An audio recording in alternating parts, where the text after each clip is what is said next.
जा रहा था और उसी समय तक्षक भी डसने के लिए परीक्षित को जा रहा था। तक्षक ने ब्राह्मण वेश बनाया था, ब्राह्मण रूप में जा रहा था और ये तो ब्राह्मण था ही। तो नाग देवता होते हैं, उसको ये अनुभव हो गया कि ये ब्राह्मण उसी प्रयोजन के लिए जा रहा है। बोले आपका शुभ नाम? बोले मैं कश्यप नामक ब्राह्मण हूं।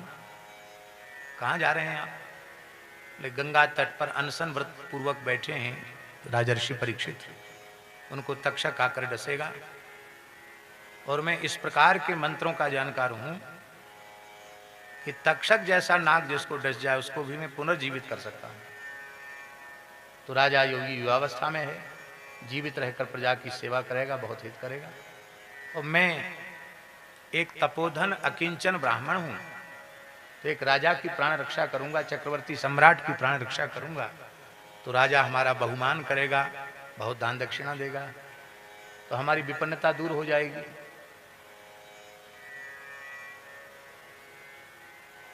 उसने कहा कि तुम कितने भी बड़े विष उतारने की विद्या के जानकार क्यों न हो, लेकिन तक्षक जिसे डस जाए उसे तो जीवित करने वाला कोई ब्रह्मांड में तो कोई है नहीं। अरे भाई, तुम मंत्र की शक्ति नहीं जानते हो, तुम इतना आग्रह क्यों कर रहे हो? तो उस द्विज रूपधारी तक्षक ने कहा कि मैं ही तक्षक हूं, मैं डसने जा रहा हूं और मेरे विष के प्रभाव को तुम समझते नहीं हो। यदि मेरे विष के प्रयोग प्रभाव से दग्ध को तुम पुनः जीवित कर दो तो मैं समझूंगा कि हाँ तुम्हारे पास गारुड़ी विद्या है। और ऐसा कहकर तक्षक ने एक विशाल बटवृक्ष को डसा, हरे भरे बटवृक्ष को डसा और उस बटवृक्ष के ऊपर एक लकड़हारा सूखी लकड़ियां काट रहा था, कुल्हाड़ी से जो डालियां सूख गई थी उनको काट रहा था। तक्षक ने जब उसको डसा तो वह वृक्ष उस लकड़ी काटने वाले लकड़हारे के सहित थोड़ी ही देर में राख की ढेरी के रूप में परिवर्तित हो गया, भस्म हो गया उस विष की ज्वाला से।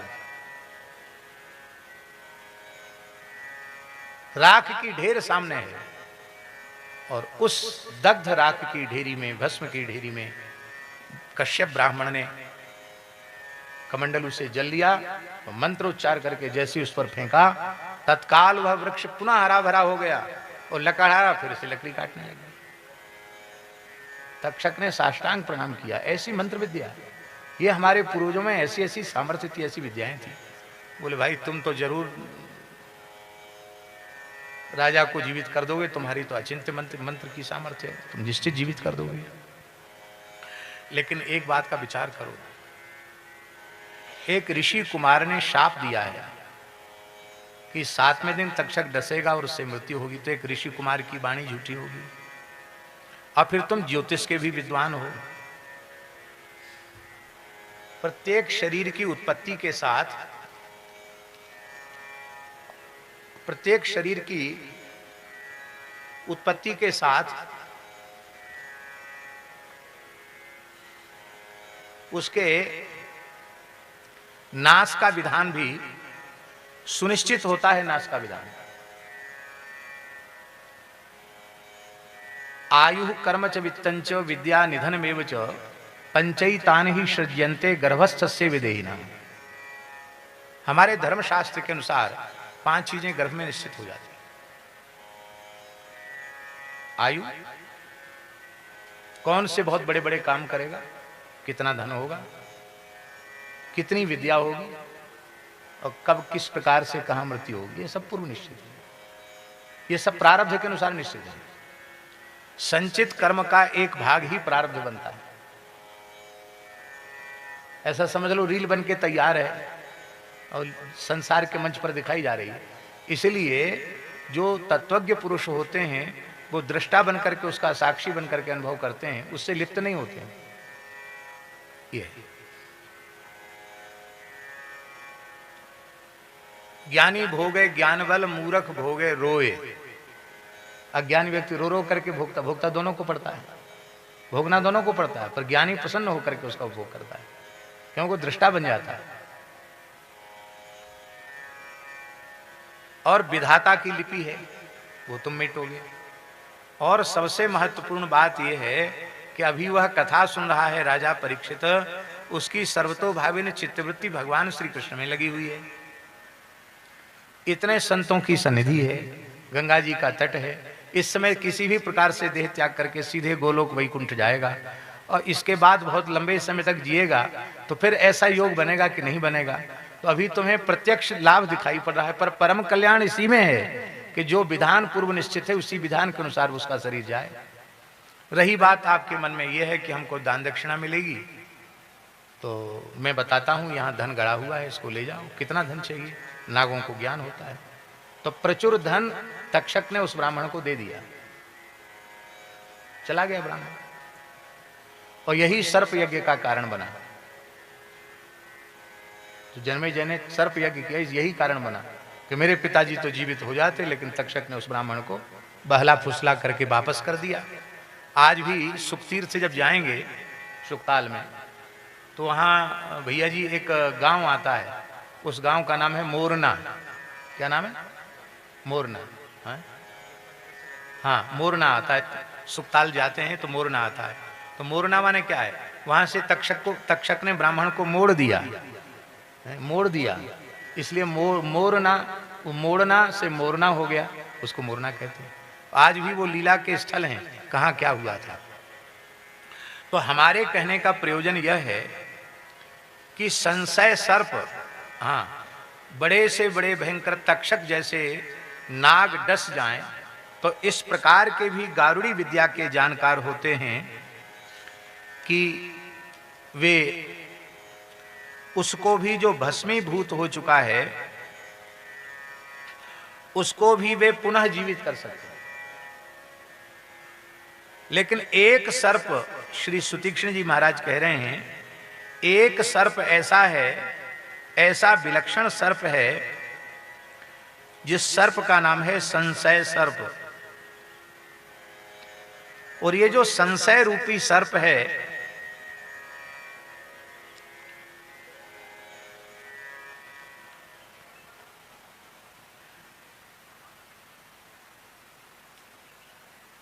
ये इतना भयंकर है कि ये संशय रूपी सर्प, संदेह रूपी सर्प किसी को डस ले तो किसी गारुड़ी विद्या के जानकार में भी वह सामर्थ्य नहीं है कि उसके विष को उतार सके। उदाहरण, भाई गरुड़ जी के मंत्र सर्पों के विष को उतारते हैं, और गरुड़ जी जिनका भोजन ही सर्प हैं, उर्गाद हैं गरुड़ जी, ब्रह्मा जी ने आहार के रूप में नाग उनको निश्चित किए हुए हैं।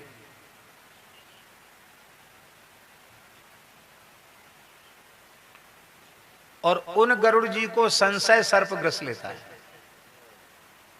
जिन गरुड़ जी का स्मरण करने से विष उतर जाता है, जिन गरुड़ जी के मंत्रों का प्रयोग करने से भस्मीभूत व्यक्ति जीवित हो गया, हरा भरा बटका पेड़ फिर से जो दग्ध हो गया था वो फिर से हरा भरा हो गया, उन गरुड़ जी को संदेह रूपी सर्प ने डस लिया तो उसकी लहर इतनी भयंकर थी कि गरुड़ जी को चैन नहीं, तीनों लोकों में गरुड़ जी को भटकना पड़ा। और वो संशय सर्प क्या था? नारद जी की प्रेरणा से युद्ध के मैदान में जहां राम रावण युद्ध हो रहा है, वहां मेघनाद ने मंत्रात्मक नाग पास में राम जी को बांध दिया है, लक्ष्मण जी को बांध दिया है, और भगवान नागों से लिपटे हुए राम निश्चेष्ट हैं। उस समय श्री देवर्षि नारद जी ने गरुड़ जी से कहा कि आप ही इन मंत्रात्मक नागों को दूर कर सकते हैं, क्योंकि आप इसके अधिष्ठात्री देवता हैं। तो गरुड़ जी ने आकर के वो भगवान को बंधन से मुक्त किया। तो उन गरुड़ जी को ये संदेह रूपी सर्प ग्रस गया, डस गया कि जिन भगवान के नाम लेने से भवबंधन कट जाता है, वो खुद ही एक नीच राक्षस ने उनको बांध दिया नागपाश से, और मैं आया तब उनका बंधन कटा। ये कैसा परमात्मा, ये कैसे परब्रह्म? राम जी की भगवत्ता में संदेह हो गया, यही है संशय सर्प। बोले ये कैसे दूर होगा? ब्रह्मलोक गए, ब्रह्मा जी बोले हम इस जहर को नहीं उतार सकते। तो शिवलोक गए, शिव जी कहीं गए थे यात्रा में, ये तो बहुत व्याकुल थे गरुड़ जी। तो बोले कहाँ हैं? तो फिर वो रास्ते में, जिधर से आ रहे थे उधर रास्ते में मिलन हो गया। अपनी समस्या बताई। भगवान श्री राम की भगवत्ता के प्रति हमें संदेह उत्पन्न हो गया है। यही संशय सर्प ने मुझे डस लिया है। मैं जिसका आहार करता हूं उसी ने मुझे डस लिया है। ये विषय में व्याकुल हूं, आप कृपा करके और इसका निराकरण कीजिए। शंकर जी बोले, देखो भाई, तुम्हारा प्रश्न तो बहुत उत्तम है और तुम उत्तम अधिकारी भी हो। आगे आ जाए, यहां आगे जगह। महाराज जी भी आए हैं क्या? यही है उत्तरकाशी में।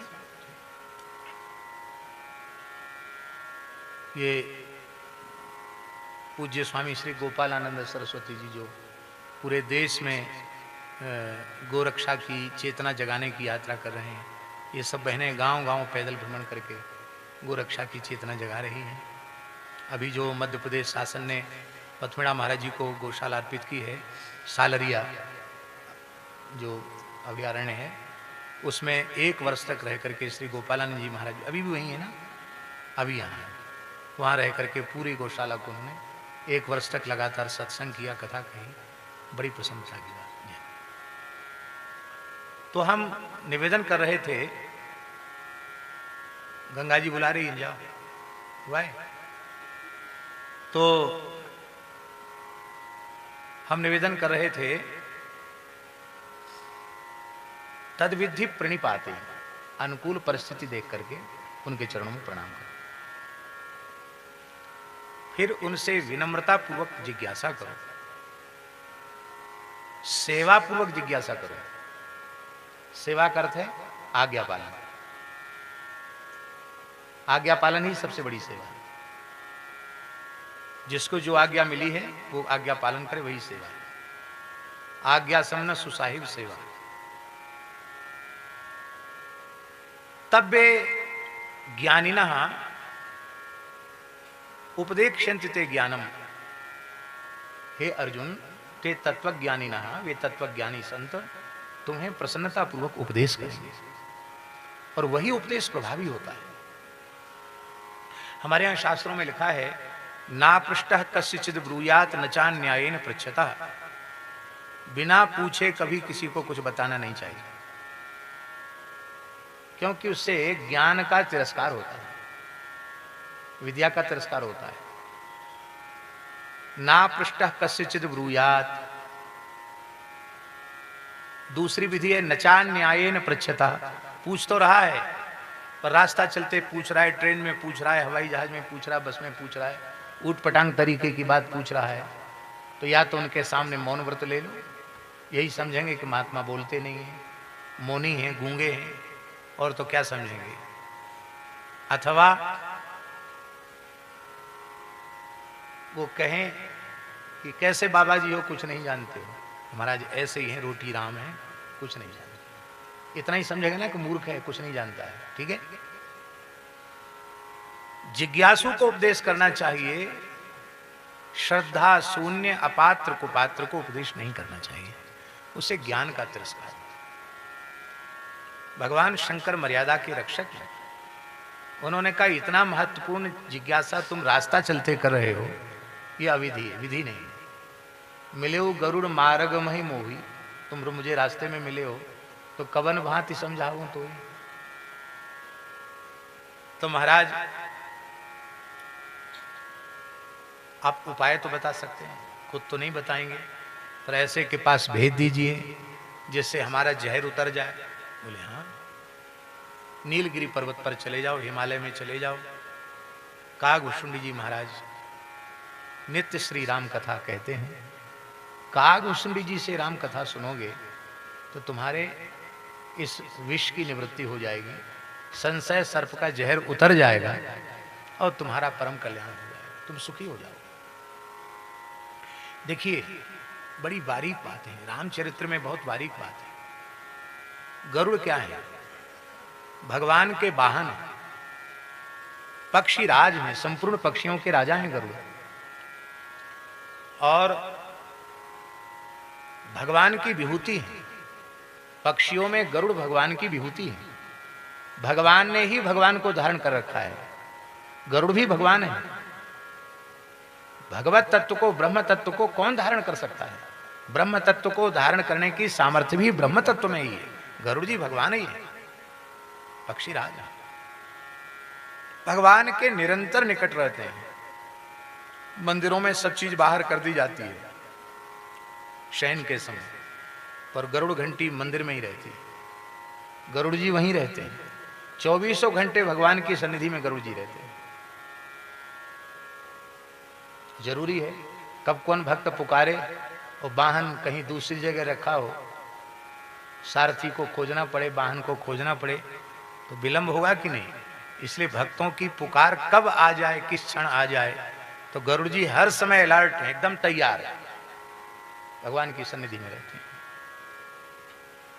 तो जो इतने बड़े पावर पर हो, जितने बड़े अधिकार पर प्रतिष्ठित हों, उनमें कुछ न कुछ अहंकार तो रहता ही है।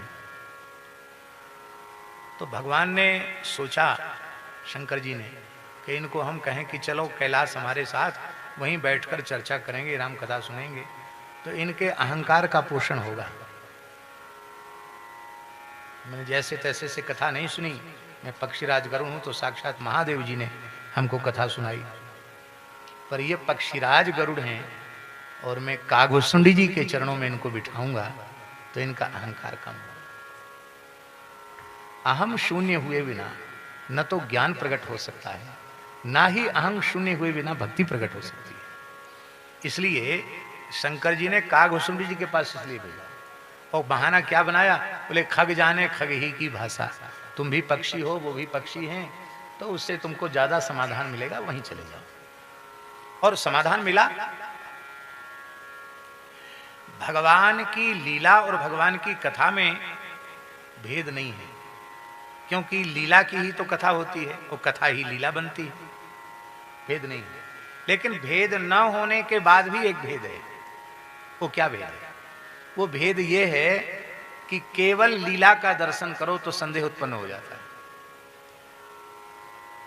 केवल लीला दर्शन करो तो संदेह पैदा हो जाएगा, और कथा श्रवण पूर्वक लीला दर्शन करो तो संदेह पैदा नहीं होगा। और लीला बिल्कुल नहीं देखी, कथा सुनी तो सारे संदेह की निवृत्ति हो जाएगी। राम कथा सुंदर करतारी, संशय विहग उड़ावन हारी। संशय के पक्षी उड़ जाएंगे। कितने उदाहरण हम आपको दें। नारद जी ब्रज में जो जो लीला हो रही है उसको ब्रह्मलोक में जाकर गायन करते हैं। ब्रह्मा जी को बहुत आनंद है, और ब्रह्मा जी के मन में आया कि भगवान लीला कर रहे हैं, चलें देख के हमें। ब्रह्मा जी लीला देखने आए। उस समय भगवान वत्स चारण लीला कर रहे थे, और बंसीवट की छाया में बैठकर ग्वाल मंडली के बीच में छाक आरोग रहे थे। भगवान तो भगवान है, बाल लीला कर रहे हैं। कभी कोई बालक किसी बालक की पत्तल में से उठा के खा लेता है, कभी भगवान किसी का छीन के खाते हैं, कभी कोई भगवान का छीन के खा लेता है। ब्रह्मा जी सोचे, ये कैसा परब्रह्म परमात्मा। बड़े बड़े ऋषि श्रौत स्मार्त यज्ञ करते हैं, चरु का निर्माण करते हैं, पुरोडास का निर्माण करते हैं, और विशुद्ध मंत्रोच्चार पूर्वक भगवान का आवाहन करते हैं। वहाँ प्रत्यक्ष होकर भगवान कुछ खाते नहीं हैं, विधि को पूरा करके वो विश्वास करते हैं कि भगवान ने इसे स्वीकार कर लिया, और भगवान स्वीकार करते हैं। और यहाँ ये कैसा परब्रह्म परमात्मा है जो ग्वाल बालों की जूठन खा रहा है। तो ब्रह्मा जी को संदेह उत्पन्न हुआ, और ब्रह्मा जी ने बालक चुराए, पहले बछड़े चुराए, फिर बालकों को चुराया। ब्रह्मा जी को मोहित करने वाली लीला प्रसिद्ध है। गरुड़ जी जब तक लीला नारद जी से सुन रहे थे तब तक संदेह नहीं था, और लीला में आ गए तो संदेह हो गया कि ये कैसे भगवान।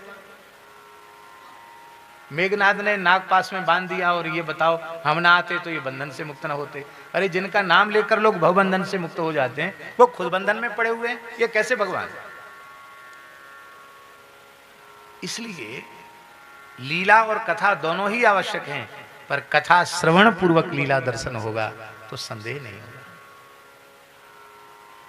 भगवान की लीला ही ऐसी है। हमारे सुदामा कुटी के बड़े पुजारी जी कहते थे, बच्चा लीला माने लील जाती है, निगल जाती है लीला। बड़े बड़े लोगों को लील जाती है, ऐसी विनोद में बोलते थे, लील जाती है, निगल जाती है लीला। बड़े बड़े लोग, क्यों भगवान की लीलाएं इतनी मधुर हैं, भगवान का स्वभाव इतना मधुर है, उसको देखकर भक्त लोग भूल जाते हैं कि भगवान। अक्रूर जी को पूर्ण भगवत्ता का बोध है कि श्री कृष्ण परब्रह्म परमात्मा है, दाऊ जी साक्षात शेष जी हैं, और इसी भाव से वो चरणों की चिन्हों में लौट रहे हैं, चरण रज में लौट रहे हैं। और जब वही अक्रूर जी भगवान कृष्ण बलराम को रथ में बिठा के ले जाते हैं तो भगवान तो 10-11 वर्ष के बालक तो ही हैं कृष्ण बलराम, तो पूछते चाचा जी ये कौन है? अरे लाला ये हिरन है। अच्छो या के पास ठाड़ी भाई हिरन कौन? ये आपकी घरवारी हिरनी है। ये कौन है? ये कबूतर है, ये मयूर है। ऐसी जैसे छोटे बच्चे जिज्ञासाएं करते हैं, ऐसे कभी कभी कहते हैं कि हम वो फूल ले आवे, हम उस पर चढ़ के दिखावें। तो ऐसी बाल सुलभ चपल चंचल लीलाएं कृष्ण बलराम करते हैं, तो वो तो बेचारे दुखी हो गए, बोले अरे बताओ इतने छोटे बच्चे, इनको तो ज्ञान ही नहीं है कुछ भी, दूध मोहे बच्चे हैं और दुष्ट कंस इनको मार डालेगा। लोग कहेंगे बताओ वसुदेव जी का भाई है अक्रूर और अपने भतीजों को कंस कसाई से मरवा डाला। हाय हाय, मुझे लोग साधु कहते हैं, सज्जन कहते हैं, कितने सुंदर बालकों का मैं वध कराऊंगा। कहां तो पूर्ण ऐश्वर्य भगवान का विचार करके आए थे और भगवान की मीठी लीलाओं को देख के भूल गए, उनको लगे तो बच्चे। तो मध्याह्न का समय आ गया, मध्याह्न संध्या का समय आया, तो अक्रूर जी बोले कि लाला कृष्ण बलराम तुम रथ पे बैठी हो और मैं मध्याह्न संध्या कर लूँ, स्नान कर लूँ यमुना जी में। देखो जल में मत कूदियो, यहाँ यमुना जी बहुत गहरी है। ठाकुर जी बोले चाचा जी आपको जो कुछ नित्य नियम करना हो सो कर लो। क्यों? बोले पानी ते तो हमें बहुत डर लगे और जल में तैरबो तो हमें आवे ही नहीं है, इसलिए जो कछु आपको संध्या भजन पाठ पूजा वो कर लो। हम दोनों भैया यही रथ पे बैठे और जैसे अक्रूर जी ने गोता लगाया जमुना जी में तो उनको लगा कृष्ण बलराम तो जल में है। उनको बड़ा आश्चर्य हुआ, हमसे पहले कूद गई। बाहर देखा तो रथ पर हैं, फिर गोता लगाए तो जल के भीतर है। और अंत में भगवान ने श्वेत वर्ण के सहस्र फण युक्त नाग हैं, शेष नाग, और उनकी सैया पर भगवान चतुर्भुज रूप में पौड़े हुए हैं। लक्ष्मी जी चरण दबा रही हैं, ब्रह्मा जी शंकर जी सनकादिक स्तुति कर रहे हैं, वेद मूर्तिमान होकर भगवान का गुणगान कर रहे हैं। इस भगवान के ऐश्वर्यमय स्वरूप का जब दर्शन उन्होंने किया और भगवान की स्तुति की, तब उनकी समझ में आया कि ये श्री कृष्ण हैं और ये जो शेष जी हैं ये साक्षात दाऊ दादा हैं, जिनकी मधुर बाल लीला को देखकर मुझे संदेह हो गया, मैं भूल गया कि ये भगवान है। अरे वो तो यही हैं। तो भगवान के दशावतारों की स्तुति की और जब बाहर निकल के आए तो बड़े आश्चर्यचकित थे कि ये यही हैं जिन्होंने अब ये लीला दिखाई है, यही हैं जो मुस्कुरा रहे हैं। बोले चाचा जी क्या बात है, आपकी भाव भंगिमा को देखकर लगता है कि आपने कोई भूमौ वियति वा जले, या तो धरती में या आकाश में या जल में कोई आश्चर्यजनक घटना आपने देखी है। तथा त्वाम लक्षयामहे, हमको लगता आप उसी प्रकार से परिलक्षित हो रहे हैं। अक्रूर जी रोने लग गए। अक्रूर जी ने कहा अब ज्यादा मीठी मीठी बातें मत बनाओ, अब हम आपकी ठगाई में आने वाले नहीं हैं। ये जितने आश्चर्य हैं उन सब में बड़ा आश्चर्य आप हो, आपसे बड़ा आश्चर्य इस ब्रह्मांड में कोई दूसरा नहीं है। आपने जिस प्रकृति को बनाया है वो प्रकृति अनंत आश्चर्यों से भरी हुई है, तो इतनी आश्चर्य में डालने वाली प्रकृति को जिसने बनाया है वो परमात्मा कितना बड़ा आश्चर्य अपने आप। अब देखो यहां से 20 किलोमीटर गंगनानी, 20-25 किलोमीटर होगी, क्यों वीडियो साहब? गंगनानी कितनी दूर है? 20 किलोमीटर है यहां से। इस आश्रम से गंगनानी तीर्थ 20 किलोमीटर है।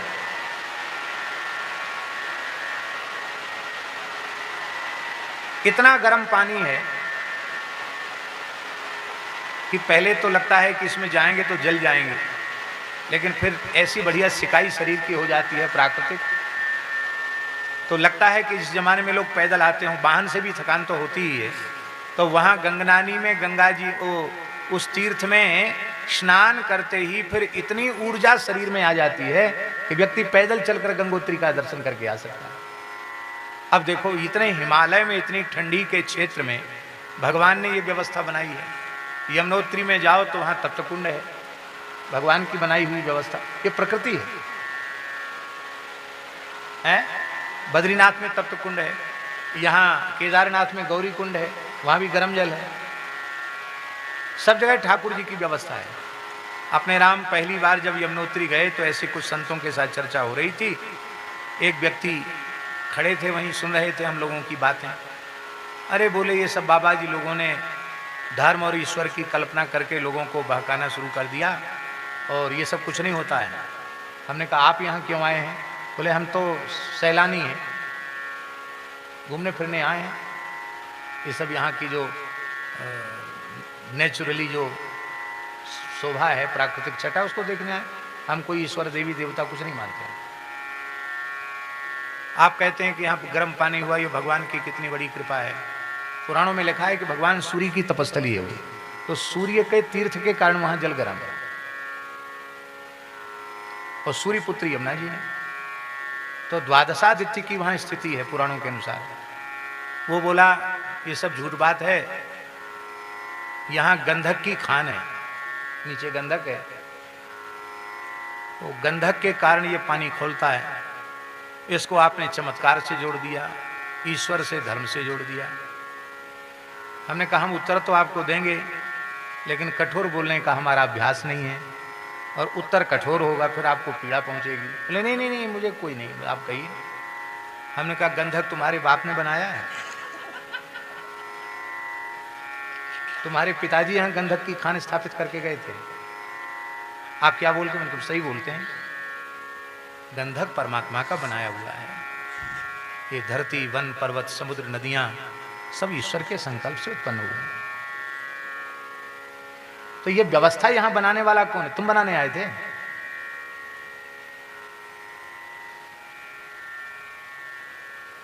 एक काल ऐसा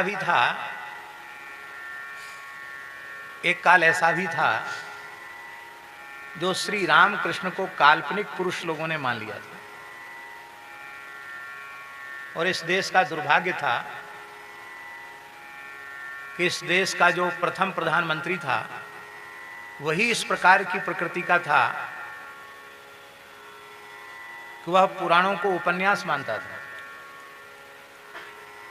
ये सब गप्पाष्टक ऐसा मानता था। ये हम ऐसे चलती फिरती बात नहीं कह रहे हैं, उनके प्रवचनों, उनके भाषणों में ये बातें हैं। तनिक भी उसकी वेद, शास्त्र, पुराण, भारतीय सनातन संस्कृति में श्रद्धा नहीं थी। उसका दुष्परिणाम आज तक हम लोग भोग रहे हैं।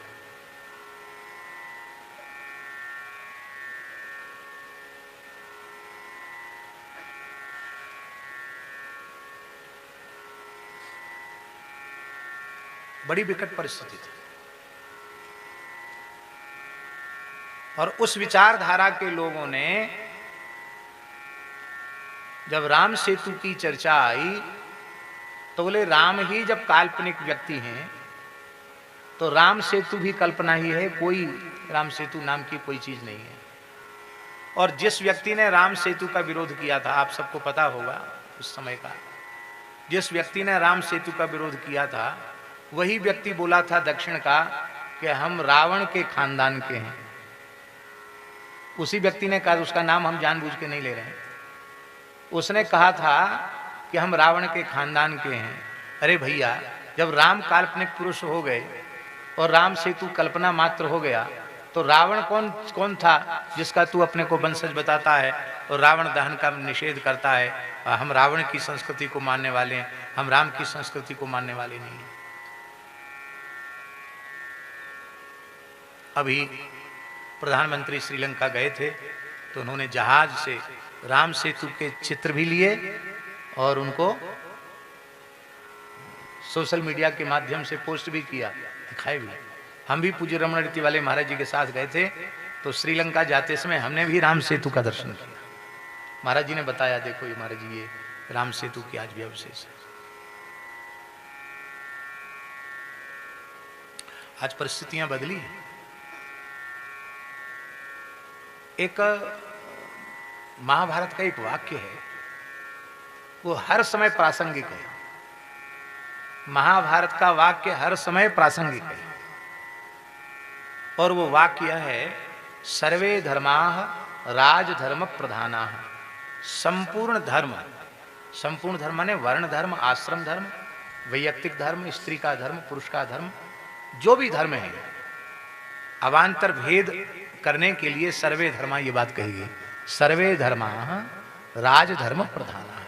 राजधर्म के आश्रित होकर के ही सारे धर्म चलते हैं, फलते फूलते और पनपते हैं, पुष्पित पल्लवित और फलित होते हैं, राजधर्म के आश्रित होते हुए। इसलिए राजा का धर्म निरपेक्ष होना ठीक नहीं है। राजा का अधर्म निरपेक्ष होना चाहिए, धर्म निरपेक्ष नहीं, राजा को अधर्म निरपेक्ष होना चाहिए, राजा को धर्म सापेक्ष होना चाहिए। धर्म ही नहीं है, वो मनुष्य ही नहीं है, राजा कहां से होगा? जिसने संपूर्ण प्रकृति को, ब्रह्मांड को धारण कर रखा है, उसको धर्म कहते हैं। और धर्म की विशुद्ध परिभाषा केवल वैदिक सनातन धर्म में है। दुनिया का कोई मत पंथ उसका खंडन नहीं कर सकता। अहिंसा का खंडन कौन करेगा? सत्य का खंडन कौन करेगा? अस्तेय का खंडन कौन करेगा? बाहर भीतर की पवित्रता का खंडन कौन करेगा? इंद्रिय निग्रह का खंडन कौन करेगा? शम और दम का खंडन कौन करेगा? ये जो मनु महाराज ने दशकम धर्म लक्षणम कहा, उनका खंडन करने वाला कोई माई का लाल संसार में पैदा नहीं हुआ।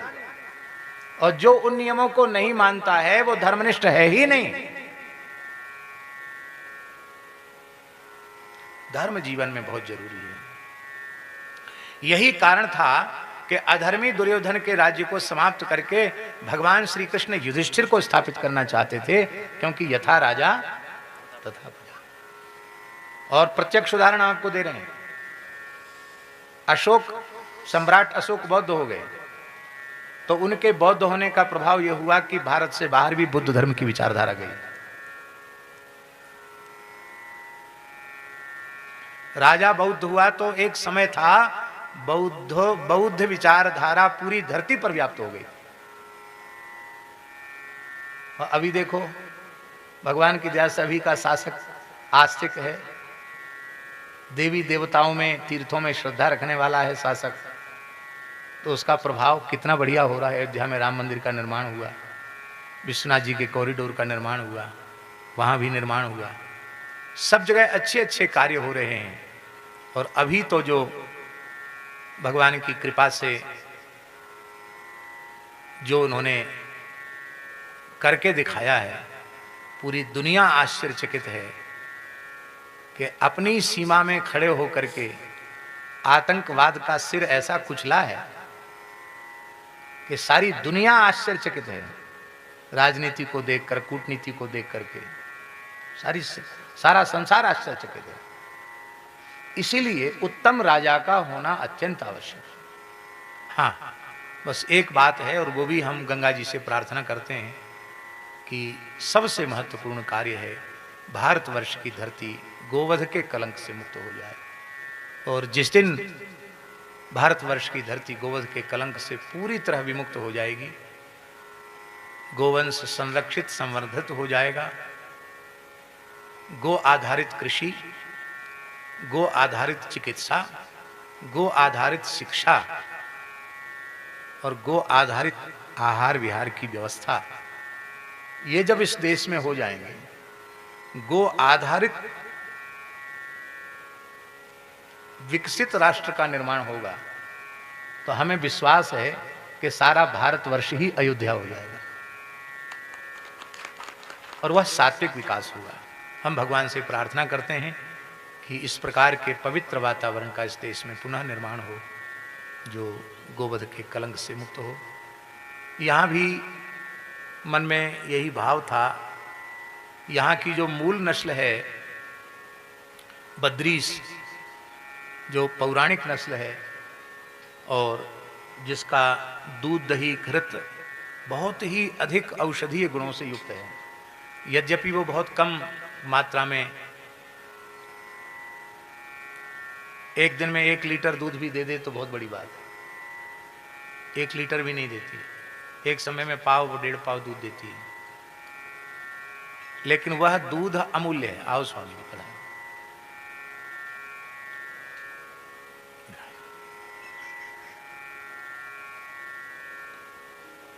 एक सोफा ऊपर रख दो है? अच्छा वहीं वहीं विराज जाएंगे।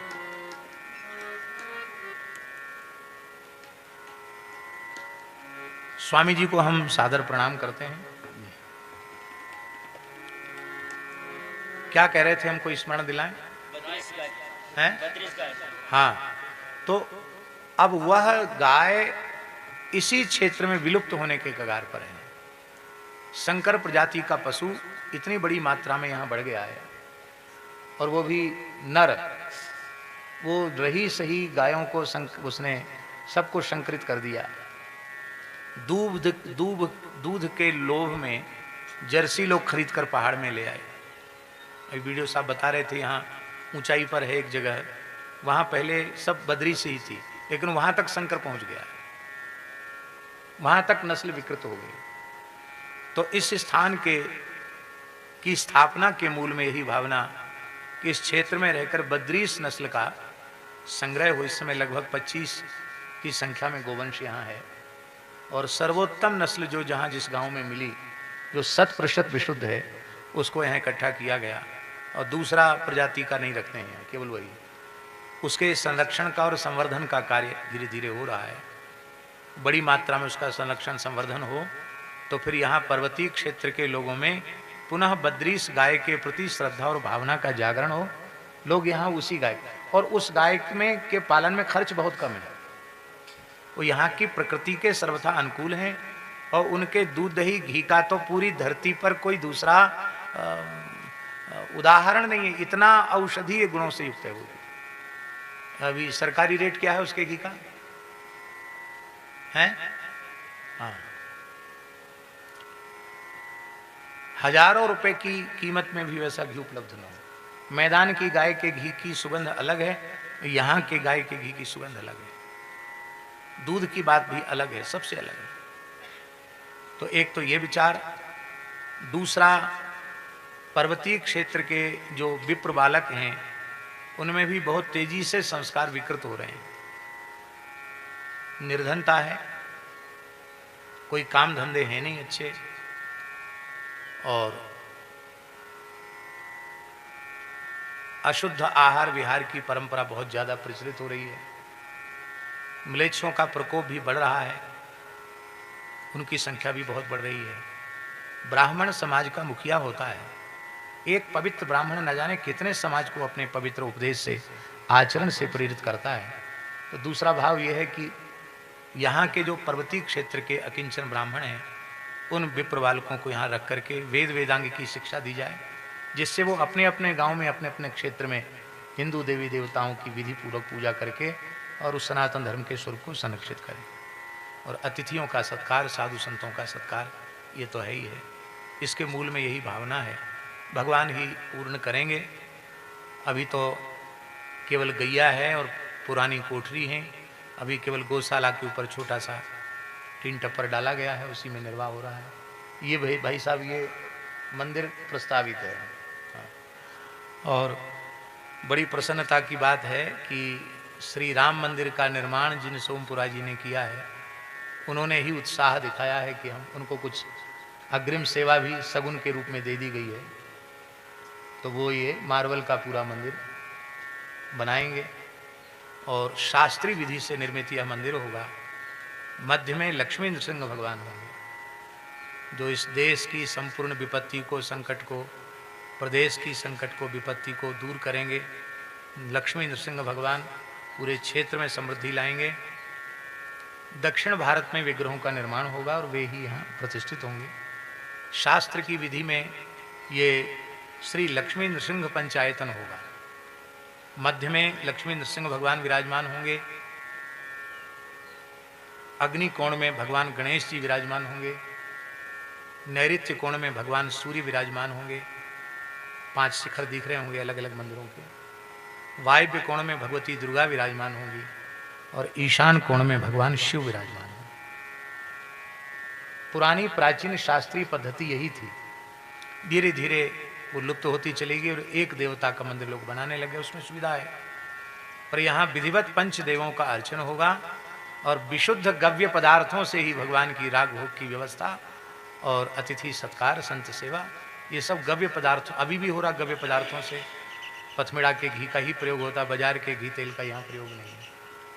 चाहे आम जनता हो चाहे कोई, अब सबके लिए वही प्रयोग है।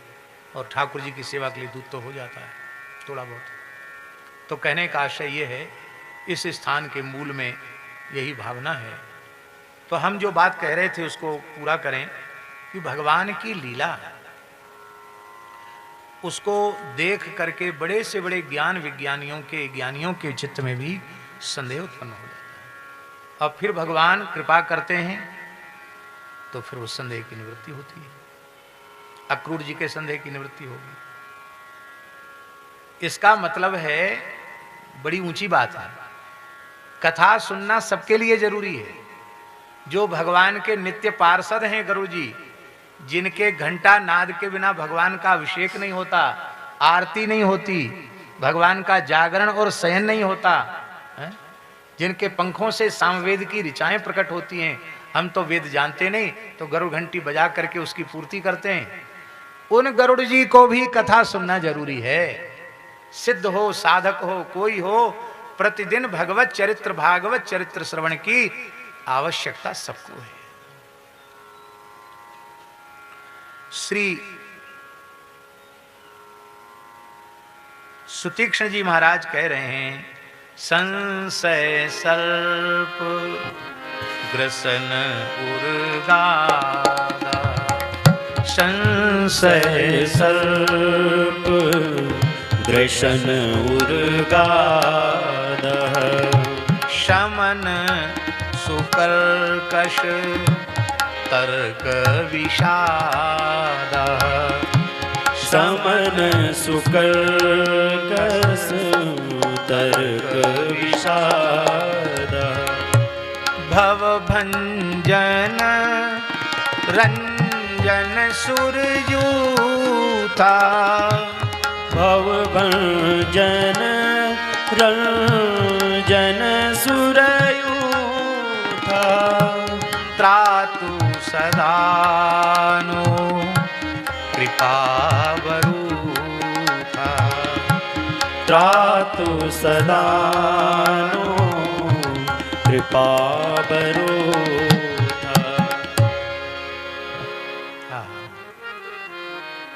भगवान और भगवान की कथा में अभेद है। सुतीक्ष्ण जी महाराज कहते हैं कि जो संशय सर्प इतना भयंकर है कि जिन गरुड़ जी के नाम लेने से, मंत्र के उच्चारण करने से सर्प का विष उतर जाता है, उन गरुड़ जी को भी संशय सर्प जब ग्रसता है, तब कागभूषुंड जी की वाणी से आपकी कथा सुनकर ही वह विष उतरता है। तो हे प्रभु, आप कथा के स्वरूप से संशय रूपी सर्प का भक्षण करके गरुड़ जी का कार्य करते हैं। आपकी कथा गरुड़ जी के समान है, और जब आप उसका भक्षण कर जाते हैं संशय सर्प का, तो समन सुकर्कश तर्क विषादा, विष की लहर जब व्याप्त होती है तो शरीर कठोर पड़ जाता है और फिर विष की लहरें आने लग जाती हैं। तो कुतर्क रूपी जो विषाद, दुख रूपी जो लहरें हैं, वो सब शांत हो जाती हैं आपकी कथा सुनने से। और हे भगवान, आप संसार को भंजन करने वाले हैं। भव शब्द का अर्थ क्या है? संस्कृत भाषा के अनुसार भव शब्द का अर्थ है भवन्त्यस्मिन् नीति भवः, जिसमें तीन काम निरंतर हों उसको भव कहते हैं। उत्पत्ति, पालन और संहार, तीन कार्य जिसमें निरंतर हों उसको भव कहते हैं। और इसी भव को चक्र कहते हैं, भव चक्र। क्या कहते हैं? भव चक्र। बार बार पैदा होना, बार बार मरना, कर्म के अनुसार पशु पक्षी कीट पतंग आदि योनियों में भटकना, 84 लाख योनियों में जन्म लेना, जिनको आदि शंकराचार्य भगवान ने कहा पुनरपि जननम पुनरपि मरणम पुनरपि जननी जठरे शयनम, यही है भव। इस भव चक्र का भंजन करने वाले आप हैं। आप हैं किसका अर्थ क्या है? आपका स्वरूप, आपकी लीला, आपका नाम, आपका धाम, ये चारों में से किसी एक का आश्रय कोई जीव ले ले दृढ़ता पूर्वक, तो उसका भव चक्र समाप्त हो जाता है, भव चक्र का भंजन हो जाता है। तो भगवान, ये कार्य तो आपके नाम लीला के श्रवण से भी संभव था, फिर आप धरती पर अवतार क्यों लेते हैं? तो उसका उत्तर देते हैं, रंजन सुरयूथा। सुर माने क्या होता है? देवता। देवता का अर्थ क्या है? देवता का अर्थ देवता विशेष तो है ही, पर देवता का अर्थ है परोपकार परायण सात्विक प्रवृत्ति की चेतना है। प्रहलाद जी से उनके मित्रों ने पूछा कि हमने तो सुना है कि भगवान देवताओं के पक्षपाती हैं और दैत्यों से तो उनकी घोर शत्रुता है, फूटी आंख नहीं देखते। तो जो हमसे शत्रुता रखते हैं उन भगवान से हम प्रेम क्यों करें? हम उनकी शरण क्यों ग्रहण करें? हम उनकी भक्ति क्यों करें? क्योंकि विष्णु तो दैत्यों के विरोधी हैं, देवताओं के पक्षपाती हैं। तो प्रहलाद जी ने यही समझाया, देवता दैत्य में भेद क्यों कर रहे हो भाई? देवता भी कश्यप जी की संतान और दैत्य भी, हम लोगों के पूर्वज भी वही हैं और देवताओं के पूर्वज भी वही हैं, पर वे सुर और हम असुर कैसे हो गए? तो प्रहलाद जी ने वहां बड़ी प्यारी बात कही है। प्रहलाद जी ने कहा,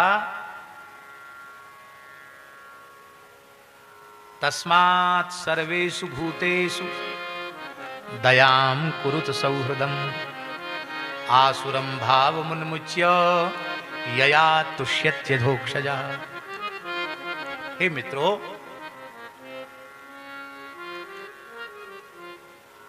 तुम भी देवता बन सकते हो।